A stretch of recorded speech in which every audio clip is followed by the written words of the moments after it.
এসে তোর সম্পর্কে অ্যাকাউন্টস থেকে যা জানতে পারলাম তাতে আমি রীতিমতো অবাক হয়েছি। তুই নাকি 4.5 কোটি টাকা অফিস থেকে নিয়েছিস।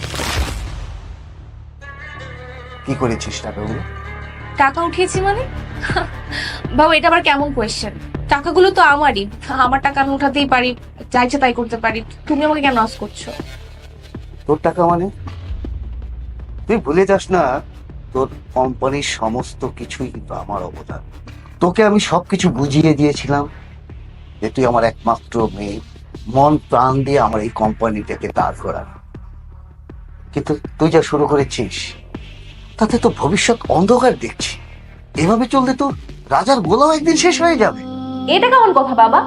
টাকাটা আমার, আমার টাকা আমি উড়াবো নাকি খরচ করব, কোথায় কি করব, সেটা ইটস আপ টু মি। আমি তোমার একমাত্র মেয়ে, তোমার টাকা আমি উড়াবো না তো কে উড়াবে? তুমি আমাকে এইসব কথা কেন বলছো বাবা? তোমার টাইম ছিল তখন তুমি টাকা ইনকাম করেছো, নাও ইটস মাই টাইম, টাকা আমি উড়াবো, টাকাগুলো আমার।